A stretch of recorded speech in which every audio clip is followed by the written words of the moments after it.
নমস্কার, আমি ডক্টর রিপন সরকার। আমার এই ইউটিউব চ্যানেলে আপনাদের সকলকে জানাই স্বাগতম। আশা করি সকলেই ভালো আছেন এবং সুস্থ আছেন। আমার এই ভিডিওটি যারা ফেসবুক থেকে দেখছেন তাদেরকেও আমার আন্তরিক অভিনন্দন। তো চলুন, আজকের এই ভিডিওতে যে বিষয়টি নিয়ে আমি আলোচনা করতে যাচ্ছি সেটি হচ্ছে হাঁটুতে ব্যথা। এই হাঁটু ব্যথার জন্য আপনারা হোমিওপ্যাথিতে কি ওষুধ খেয়ে এই হাঁটু ব্যথাকে কমাতে পারবেন সেই বিষয় নিয়ে আজকের আলোচনা। দেখুন, এই হাঁটু ব্যথা কিন্তু একটি মারাত্মক যন্ত্রণা এবং কষ্টদায়ক। কেননা আমাদের কিছু ওজনদার বা ভারী বস্তু তুলতে গেলে হাঁটুতে এবং কোমরে কিন্তু প্রেশার পড়ে বেশি। তো এই হাঁটু ব্যথা নিয়ে যারা ভুগছেন, আজকে আমি দু একটি হোমিওপ্যাথিক ওষুধের নাম বলবো।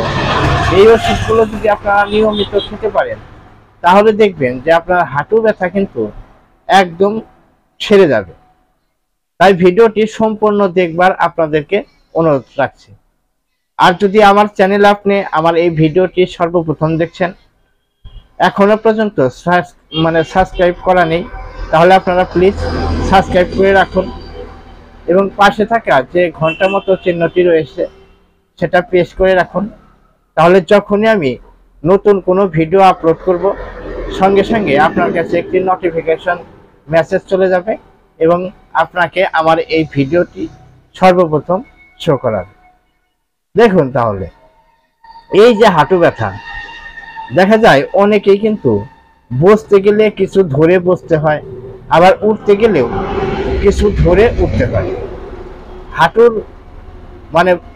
মাঝ বরাবর কি হয়, হাঁটুতে কটস কটস করে আওয়াজ হয়, হাড়ে হাড়ে টাচ হয় এবং এই হাঁটু ফুলে যায়, সেখানে প্রদাহ হয়।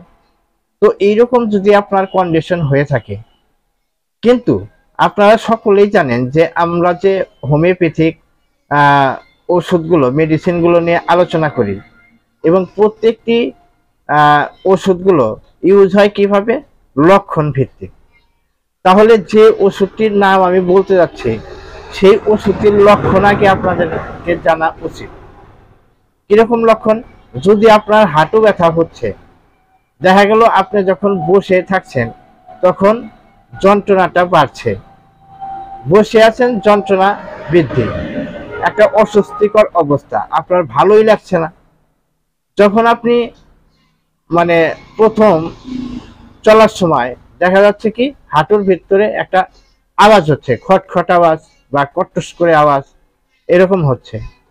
কিন্তু এই যে মেডিসিনটা আপনাদেরকে জানাবো আজকে, এই মেডিসিনটার লক্ষণ কি, আপনার যদি হাঁটু ব্যথা হচ্ছে, যতই আপনার উঠতে বসতে কষ্ট হোক এবং খটখট আওয়াজ হোক চলতে ফিরতে, যদি আপনি কাজের মধ্যে থাকেন বা কষ্ট করে একটু চলাফেরা করেন, তাহলে দেখবেন যে আপনার হাঁটু ব্যথাটা একটু কম মনে হয়। যদি আপনি দেখছেন যে নড়াচড়া করলে হাঁটু ব্যথাটা কম মনে হচ্ছে, তাহলে হোমিওপ্যাথিক ওষুধ রাস্টাক্স এর আরো লক্ষণ আছে। দেখবেন আপনি যখন স্থির হয়ে বসে আছেন তখন আপনার যন্ত্রণা বৃদ্ধি হচ্ছে, কোনোভাবেই আপনি আরাম পাচ্ছেন না।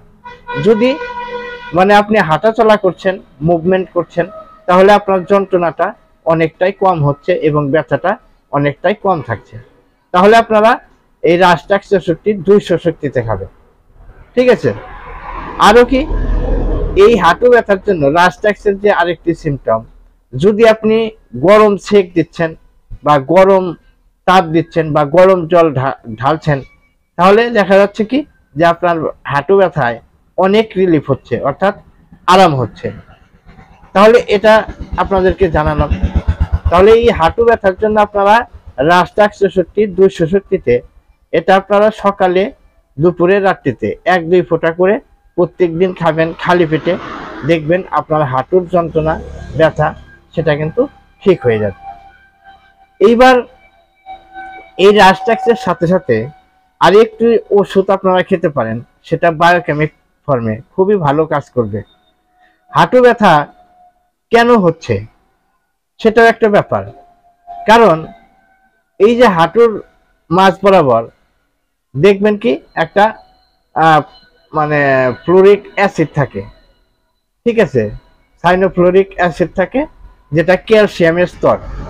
সেই ক্যালসিয়ামের স্তর যখন শুকিয়ে যায়, কমে যায়, তখন হাড়ে হাড়ে ঘর্ষণ লাগে, তখনই কিন্তু এই হাঁটু ব্যথাটা দেখা যায়। তাহলে বললাম রাস্টাক্স ওষুধ, এর পাশাপাশি আপনারা কি করবেন, ম্যাকফস বায়োকেমিক ফর্মে পাওয়া যায়, একটু বড়ি আকারে। এই ম্যাকফস ওষুধটি আপনারা 4টা করে বড়ি মুখে দিয়ে একটু চিবিয়ে উষ্ণ গরম জল খাবেন। দেখবেন এটা কবার করে খাবেন, এটা 2বার খেলেই হবে, সকালে রাত্রিতে বা দুপুরে রাত্রিতে 4টা করে বড়ি চাবিয়ে চষে একটু উষ্ণ গরম জল খাবেন। দেখবেন আপনার হাঁটু ব্যথা কিন্তু অনেকটাই অনেকটাই ধীরে ধীরে খালি মানে বেটার ফিল করবেন এবং ধীরে ধীরে সেরে যাবে। তো আশা করি আপনারা বুঝতে পেরেছেন। আজকের এই ভিডিওটি কেমন লাগলো অবশ্যই লাইক করে এবং কমেন্টে জানাবেন। তো আপনারা ভালো থাকুন, সুস্থ থাকুন, এই কামনা করে আজকের ভিডিও এই পর্যন্তই রাখছি। ধন্যবাদ।